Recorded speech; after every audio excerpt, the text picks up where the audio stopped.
Eh bien bonjour à vous, ici Damien, j'espère que vous allez bien et aujourd'hui je voulais vous parler des habitudes. Effectivement des habitudes bonnes ou mauvaises, donc bonnes qu'on souhaite plutôt cultiver et mauvaises qu'on souhaite plutôt éliminer. Et à quel point c'est pas évident de s'y retrouver, notamment devant la pléthore de contenu à ce sujet, alors aussi bien des vidéos que des livres, comme ces deux livres-là, par exemple, Atomic Habits, Tiny Habits, qui sont très bien, mais qui sont vraiment, comment dire, il y a beaucoup d'infos, il y a beaucoup de choses, et c'est pas forcément évident de faire le tri un petit peu, qu'est-ce que je vais faire pour, voilà, bon, bien que Atomic Habits, qui est disponible en français, je sais plus exactement le nom, mais il est vraiment bien, je vous le conseille. Ceci dit, je voulais vous donner, à mon sens, les choses essentielles qui peuvent vraiment faire la différence quand on veut trouver une bonne habitude. Parce qu'effectivement, de base, c'est pas évident. Il y a plein de choses qui font que c'est pas évident, notamment le rythme de nos journées. Voilà, plein de choses. C'est effectivement vraiment pas toujours facile de cultiver des bonnes habitudes et même, ou tout simplement d'en éliminer qui sont soit superflues, soit pas très bonnes, on va dire. Et donc sans plus tarder, je vais vous donner déjà, à mon sens, la première chose la plus importante, c'est l'environnement. Le conditionnement, si je puis dire aussi. C'est-à-dire l'environnement physique, l'environnement social, relationnel, toutes sortes de choses, la disposition des meubles, des objets chez vous. Voilà, tout ça, ça va contribuer en fait à vous aider à cultiver une habitude ou à vous empêcher d'en cultiver une en fait. Vous voyez? En fait, l'idée c'est quoi? C'est de rendre tout simplement plus facile les habitudes que vous voulez cultiver et plus difficile celles que vous voulez éliminer. Et c'est quasiment aussi simple que ça, à mon sens, déjà dans un premier temps. Après, il y a plein d'autres choses qui sont très intéressantes à incorporer, mais déjà l'environnement. Si vous arrivez à contrôler votre environnement, ça peut tout changer. C'est-à-dire que, imaginez, vous êtes habitué à manger, je sais pas, je dis une bêtise, mais des bonbons. Voilà, et il y a toujours un paquet de bonbons qui traîne, voilà. Et pourquoi il y a un paquet de bonbons qui traîne? En fait, faites en sorte que le truc ne traîne pas comme ça et que vous le voyez. En fait, juste le fait de le voir, ça va vous donner envie d'en prendre. Alors que si, à la place de mettre des bonbons, je crois que c'est dans Atomic Habits qui en parle, si à la place de mettre des bonbons, vous mettez une pomme ou une orange ou une banane, bah là, vous allez plus manger quelque chose un peu meilleur pour vous, quoi. Alors après, au-delà du fait de ne pas laisser traîner des paquets de bonbons, de base, ne pas en acheter. Ça, c'est limite le premier, c'est la source, j'ai envie de dire. Si vous voulez éviter de consommer certaines choses, n'en achetez plus, tout simplement. Alors, je sais qu'il y a des choses qui sont plus simples que d'autres à arrêter, notamment tout ce qui est à base de sucre, comme ça a tendance à rendre particulièrement addict, c'est vraiment pas facile, mais au moins baisser et puis remplacer. C'est évidemment pas évident peut-être au début, mais à partir du moment où de toute façon vous ne vous donnez pas le choix en fait, vous choisissez de ne pas vous donner le choix. Donc en fait vous faites un choix quand même, mais c'est un choix qui vous permet de ne pas avoir à le faire. C'est au-delà du choix si vous voulez, c'est un truc dont on n'est pas toujours conscient, c'est que à chaque fois qu'on résiste à quelque chose, si par exemple je vois un truc dire ah non faut pas, ça nous prend de l'énergie en fait. On se rend pas compte mais ça nous prend de l'énergie. Donc vous imaginez, je veux dire si vous avez des tonnes de tentations comme ça et qu'à chaque fois vous devez résister, c'est juste pas possible. Là, je sais pas pourquoi, ça me fait penser, tentation, ça me fait penser à Instagram. Vous savez, sur Instagram, il y a toutes ces nanas qui montrent leurs fesses, leurs seins. Bon, enfin, c'est pas non plus, mais c'est presque, on appelle ça en anglais du soft porn. C'est-à-dire, c'est pas vraiment du porno, mais ça donne l'idée, ça donne l'envie. Et ensuite, on va commencer à faire des trucs qui sont juste... Bon, c'est vrai que j'ai pas beaucoup parlé de ça, la masturbation, mais... C'est vrai que, alors surtout pour les hommes, après les femmes c'est peut-être un peu différent, mais bref, c'est pas idéal, et du coup on va vouloir éviter, on va éviter d'aller sur Instagram tout simplement. Ça peut paraître simple, mais tout le monde ne le fait pas, et c'est pas simple évidemment, parce qu'il y a, voilà, ce genre de choses, là par exemple on parle d'Instagram, toutes ces plateformes, personnellement moi je suis vraiment pas du tout, je supporte pas ça, j'ai cette chance en fait, mais je sais que la plupart des gens, et je comprends, parce qu'à un moment donné j'ai pu, voilà, et puis si c'est pas ça, ça va être autre chose, bon, voilà, y a pas de... J'en viens à un autre élément qui est important pour mettre en place une habitude. Il faut que vous en tiriez des bénéfices. Il faut que vous appréciez, à un moment ou à un autre, que ce soit profitable pour vous. Parce que si vous ne récoltez pas les fruits du dur labeur de planter l'arbre, je veux dire, bon, ok, je plante l'arbre, ok, c'est cool, mais vous voyez, vous allez un peu rester sur votre faim. Donc vraiment aussi, faites en sorte que votre habitude, ce soit quelque chose vraiment qui vous fasse du bien, qui à terme vous rapporte quelque chose qui vraiment vous importe, et ça la rendra d'autant plus simple. Alors, ceci dit, voilà, il n'y a pas toujours des habitudes qui sont agréables, qui sont fun, et Et là encore, il y a une solution. Pour la solution à ce problème, j'ai été inspiré par Ali Abdaal qui en parle dans un podcast avec Mark Manson, qui est deux youtubeurs et auteurs que j'apprécie beaucoup. Et en fait, il explique que si vous voulez faire un truc qui est pas agréable, faites un truc agréable en même temps. Comme ça, vous mixez les deux et ça va comme neutraliser. Le truc pas agréable, le truc agréable, boum, ça va neutraliser et ça va faire que ça va passer. Pour vous donner un exemple, il y a un truc que je dois faire, c'est prospecter. Envoyer des messages. Bon, c'est un truc assez répétitif, j'ai ma méthodologie, du coup ça va, je sais comment le faire, c'est juste pas agréable à chaque fois de le faire, c'est répétitif, c'est rébarbatif, c'est pas agréable. Et bah qu'est-ce que je fais pour ça? Pour rendre le truc cool, vous allez trouver ça peut-être un peu, basique, mais juste je mets de la musique. Là ce matin j'ai mis de la musique, et je mets une musique genre un truc Caravan Palace, je sais pas si vous connaissez, mais c'est une musique assez joyeuse, d'ailleurs c'est des Français, big up, et ça me fout la pêche en fait, et ça fait que le truc, ça passe comme du beurre en fait. Alors que de base c'est vraiment pas agréable. Donc voilà, et la musique, ça c'est une arme, pour vous dire, la musique c'est interdit d'ailleurs je crois dans les compétitions sportives, enfin à un moment donné je faisais de l'escalade et on m'en avait parlé que c'était interdit d'écouter de la musique dans les compétitions parce que effectivement ça peut être considéré comme de la drogue en fait, considéré comme du dopage, parce que voilà, ça... Pourquoi du dopage? Parce que ça joue sur la dopamine. Dopage, dopamine en fait, c'est ça, faut comprendre. Et la musique, ça joue énormément sur la dopamine, ça procure du plaisir. Alors après, ça dépend quelle musique, hein. Je veux dire, il y a certaines musiques, perso, c'est le contraire.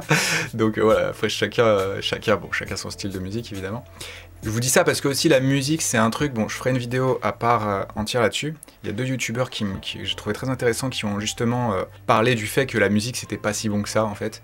Et je vous dis, pour moi-même, pour jouer moi-même de la musique, j'en écoutais tout le temps, et j'ai fini par arrêter, et ça me fait plutôt du bien, mais je ferai une vidéo sur le sujet si ça vous intéresse. Voilà, je pense que ça pourrait aussi vous intéresser, enfin en tout cas je serais curieux d'avoir votre avis là-dessus, clairement. Et du coup voilà, vraiment ce que je vous encourage à faire, surtout si vous voulez cultiver une bonne habitude, c'est de mettre en place les choses qui vont faire que l'habitude va être plus simple.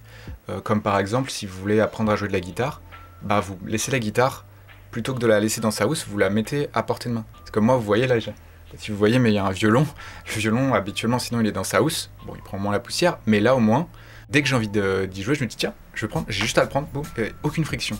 En fait, c'est ça l'idée. Voilà, pour résumer un peu, c'est de retirer la friction pour faire ce qu'on veut faire et de rajouter de la friction, même plus que de la friction. Hein, je veux dire quasiment des barrières, je vais dire pas un coffre-fort, mais vous savez, un cadenas, quoi. Je veux dire, on bloque. Limite, on peut même condamner, vous savez, comme une porte, une porte, et on condamne pour plus que ce soit possible, en fait. Et là, forcément, vous allez plus pouvoir le faire. Alors, évidemment, peut-être, vous allez y repenser à certains... Alors après, ça dépend, évidemment, il y a des choses qui sont vraiment moins simples que d'autres à arrêter. Par exemple, la cigarette, là, on est clairement sur quelque chose, c'est un vrai défi. Faut être motivé, faut le vouloir. Et voilà, et ça passe aussi, comme je vous disais au début, par l'environnement. De toute façon, c'est toujours ça, hein, l'environnement, le conditionnement et l'environnement. En l'occurrence, là, ça va plus être social. Si par exemple vous travaillez, qu'il y a la pause café et qu'il y a tout le monde qui est avec ce truc, voilà, si on est le seul à pas fumer, on se sent seul. Là, ça demande, on va dire, là, plus de la discipline et surtout de la volonté, enfin j'allais dire du courage, surtout de la détermination. Je crois que c'est à peu près le mot que je cherchais. Et voilà, en tout cas, si vous essayez d'arrêter la cigarette, franchement, courage. Continuez, vous allez y arriver parce que vous vivrez mieux, voilà, au passage. Et pour terminer, je voulais vous donner encore un petit exemple. Un youtubeur fitness que j'aime beaucoup, aux États-Unis, qui s'appelle William Tennyson. Et ouais, franchement, ces vidéos me mettent trop de bonne humeur. Et en fait, il y en a une où il va au Costa Rica, je crois proche de la capitale ou un truc comme ça. En fait, parce que à la base, le Costa Rica, c'est considéré comme un pays, on appelle ça une zone bleue, blue zone. C'est-à-dire, en fait, une zone dans laquelle les gens vivent plus longtemps qu'ailleurs. Parce que ils ont des habitudes alimentaires, exercices, sociales, etc. qui vivent plus longtemps. Et il est allé parce que il s'est rendu compte, il se trouve qu'un certain nombre de chaînes de fast-food se sont installées. Je veux dire, il montre à un moment, il y a un quartier, il y a tout. Il y a McDonald's, KFC, puis je sais plus quel truc américain, Burger King, il y a toute la Taco Bell et compagnie, il y a tout quoi. Effectivement, il va interviewer les gens et les gens, tout le monde leur dit oui, il y a beaucoup de gens, surtout les jeunes, qui vont dans les fast-foods et voilà, et on va dire la cuisine de base se perd. La cuisine qui les rendait justement, un des éléments principaux qui les rendait, qui leur donnait une durée de vie supérieure à la moyenne. Voilà, alors quand je vous parle de Blue Zone, vous avez aussi Okinawa au Japon, en Italie aussi, et il y a d'autres endroits aussi où voilà, il y a des habitudes alimentaires et activités physiques, etc., qui font que les gens vivent plus longtemps. Mais bref, tout ça pour dire que concrètement, le Costa Rica, bah, ça va plus être le cas. Ça va plus être le Costa Rica, si je puis dire. Tout simplement parce que, enfin, et c'est pas drôle en vrai, mais en gros, le fait qu'il y ait des fast-foods qui se soient installés, ils empoisonnent les jeunes, et on va dire c'est peut-être pas la meilleure nourriture pour être en bonne santé. Je crois que c'est déjà visible plus ou moins le fait que le niveau de santé baisse en fait. Alors évidemment ça fait pas du jour au lendemain. Et ça c'est aussi un truc à comprendre, la plupart des habitudes, au début on va les intégrer, c'est plus ou moins facile, mais déjà allez-y petit pas par petit pas, ça c'est aussi un conseil que je vous donne, c'est ne pas y aller à fond, voilà, que ça reste progressif, comme ça reste faisable, tranquille. Et du coup pour vous dire, ce que je vous dis avec le Costa Rica, c'est juste à partir du moment où dans l'environnement on va mettre certaines choses, certaines tentations là en l'occurrence, comme je vous parlais d'Instagram tout à l'heure, eh bien forcément ça va pas être évident de garder, on va dire, la ligne, si je puis dire, d'ignorer tout ça en fait. Et je vais vous dire ça, perso, j'ai tendance à faire attention à ce que je mange, et quand je vais dans le supermarché, il y a quasiment rien que je peux acheter, enfin surtout les supermarchés classiques, mais même les supermarchés bio pour vous dire, mais bref. Je sais que moi j'y arrive, mais ça me demande quand même des efforts. Quand je vois des paquets de gâteaux, j'en ai envie, et je sais que c'est pas bon en fait. Du coup, et voilà, et après voilà, c'est en ça que aussi, quelque chose qui peut vraiment vous aider à bien cultiver une bonne habitude, c'est comme je vous disais, c'est vraiment que vous ayez un but, mais au-delà d'un but, je dirais même une programmation, c'est-à-dire que dans votre tête, c'est hors de question, parce que vous avez trop à perdre. C'est comme la cigarette, bon, moi-même j'ai fumé quand j'étais plus jeune, à partir du moment où on comprend ce que ça nous fait, et que juste, voilà, je veux dire, respirer c'est la base de notre survie, donc à un moment donné, fumer des clopes, bon, j'allais dire un truc pas très sympa, mais voilà, moi-même je suis passé par là, quoi. Et en fait, à partir du moment où, par exemple, j'ai vu la liste des produits chimiques qu'il y avait dans la cigarette, notamment des trucs radioactifs, hein. Non mais c'est un truc de ouf, franchement vous voyez la liste, c'est un truc de ouf. Il y en a au moins 100, je sais plus combien, c'est impressionnant. Et on se demande ce que ça fout là d'ailleurs. En l'occurrence, voilà, à partir du moment où on voit ça, à partir du moment où on est dégoûté de ça, à partir du moment où on est dégoûté de le sentir, etc., c'est beaucoup plus simple d'arrêter en fait, derrière. Et c'est pareil pour prendre quelque chose, faire du sport par exemple. À partir du moment où on est conscient de tous les bénéfices, de tout ce que ça peut nous apporter. Après, ce qui est intéressant à faire, c'est de faire des connexions. Par exemple, est-ce que je veux faire du sport juste pour être musclé, pour impressionner tout le monde? Non. Est-ce que je veux faire du sport pour être en bonne santé et être mieux dans ma tête, avoir des meilleures relations, etc. Rencontrer des gens qui sont sur la même longueur d'onde et tout? Là, forcément, c'est plus... Enfin voilà, en fait, ce que je veux dire, c'est trouver vraiment ce qui vous drive, comme on dit en anglais, ce qui vous motive. Et c'est là aussi que ça va vraiment...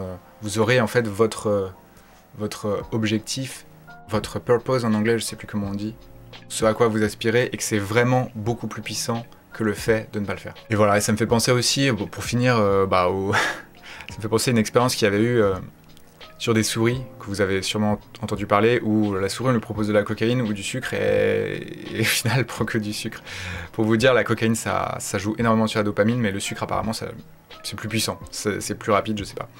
Mais je veux dire, si la souris bouffe le sucre, c'est aussi parce qu'on lui laisse que le choix entre ça ou la cocaïne. Mais je veux dire, vous voyez dans toutes ces expériences, à quel point le fait de conditionner l'environnement et d'ajouter ou de supprimer les possibilités, en fait c'est comme si on était au-dessus et on règle. C'est comme si on joue aux Sims et on fait en sorte que il puisse pas faire il puisse pas faire ce qu'on veut pas qu'il fasse.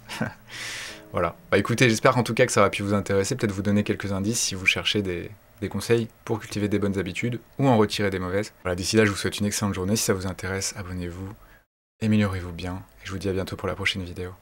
Ciao.